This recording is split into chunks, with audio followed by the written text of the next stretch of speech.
ऐसे में जबकि संसद भवन में इस वक्त अविश्वास प्रस्ताव पर चर्चा हो रही है, एक बड़ी खबर इस वक्त नेशनल हेराल्ड केस में इस वक्त की ये अहम खबर न्यूज 18 इंडिया के पास मौजूद इनकम टैक्स के कागजातों की माने तो कांग्रेस नेता सोनिया गांधी, राहुल गांधी, मोतीलाल वोरा और ऑस्कर फर्नांडिस पर टैक्स चोरी के आरोप लग रहे हैं। इनकम टैक्स के कागजातों के मुताबिक इन नेताओं पर टैक्स बचाने के लिए एजीएल यानी कि एसोसिएटेड जर्नल्स लिमिटेड को फर्जी लोन देने के आरोप लग रहे हैं। आरोप के मुताबिक एजीएल को 90 करोड़ 21 लाख रुपए का लोन सिर्फ बही खातों में ही दे दिया गया। इनकम टैक्स के मुताबिक यह पैसा एजीएल को कभी दिया ही नहीं गया। आरोप है कि सिर्फ इनकम टैक्स बचाने के लिए दस्तावेजों में इस तरह के लोन का जिक्र किया गया है। कांग्रेस के अखबार नेशनल हेराल्ड का मालिकाना हक एजीएल के पास ही है और एजीएल के पास धोखाधड़ी से कब्जे का यह मामला कोर्ट में भी चल रहा है। नीतीश हमारे सहयोगी इस वक्त फोन लाइन पर मौजूद हैं। नीतीश, क्या नए आरोप लग रहे हैं? देखिए, ये कई चीजें जो पब्लिक डोमेन में है कि किस तरह से टेक ओवर किया गया, लेकिन अभी जो एक नई बात इनकम टैक्स के दस्तावेजों से सामने आई है, जिसमें इनकम टैक्स की तरफ से ये साफ लिखा गया है उनके दस्तावेजों में कि जो कांग्रेस एआईसीसी 90.721 करोड़ का लोन देने की बात करती है एजीएल को, वो लोन सिर्फ जो है उसकी बुक एंट्री की गई थी, वो लोन जो है कभी दिया ही नहीं गया। और ये ऐसा किया गया, इसका मकसद था टैक्स बचाना। और इसके लिए इनकम टैक्स ने जो कांग्रेस के ऑफिस बियरर हैं सोनिया गांधी, राहुल गांधी, मोतीलाल वोरा और ऑस्कर फर्नांडिस को जो है जिम्मेदार ठहराया है। जी नीतीश, शुक्रिया। फिलहाल एक नए आरोप लगते नजर आ रहे हैं और टैक्स बचाने का आरोप लग रहा है कांग्रेस के वरिष्ठ नेताओं पर। 282 और एनडीए के कुल 336 सांसदों की संख्या के साथ में देश के करोड़ों लोगों की आशा और विश्वास के साथ में बनी है।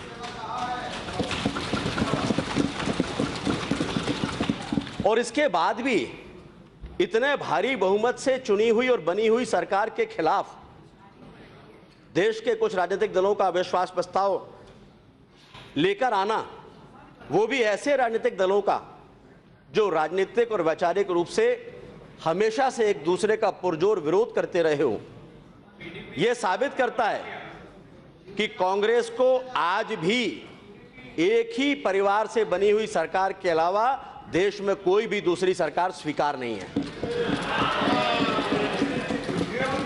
महोदय, आजादी के बाद के 70 सालों में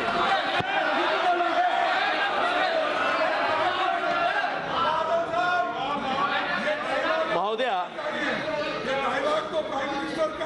आजादी के, ये बिल्कुल ठीक है।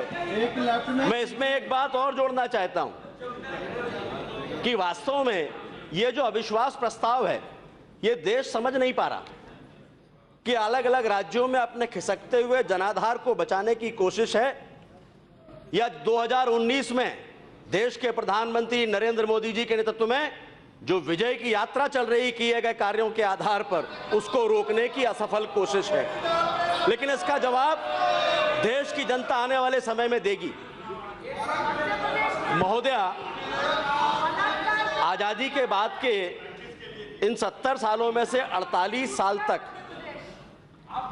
कांग्रेस के एक ही परिवार का शासन रहा है। मैं बता रहा हूं, आप सुनिए। नेहरू जी 17 साल, इंदिरा जी 16 साल, स्वर्गीय राजीव जी 5 साल और उसके बाद मनमोहन सिंह जी, जिसका क्रेडिट भी मैं आदरणीय सोनिया गांधी जी को ही देना चाहूंगा, उनके 10 साल, कुल मिलाकर 48 साल आजादी के बाद के।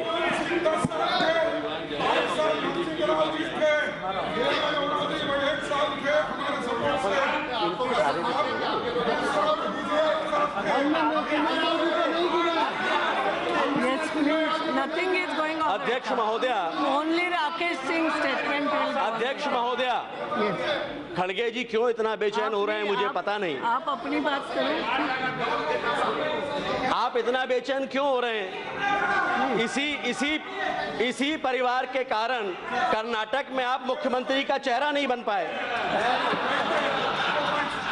प्लीज प्लीज कैसे कमेंट? ये 48 साल का शासन, खड़गे जी प्लीज प्लीज। देश की आजादी के क्यों आप बार बार खड़े होते हो? 70 सालों में अच्छा नहीं लगता मुझे। कांग्रेस को अभी भी तृप्त नहीं कर पाया है। प्लीज बैठिए।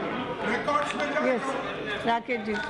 अध्यक्ष महोदया, लेकिन इस सदन के भीतर खड़े होकर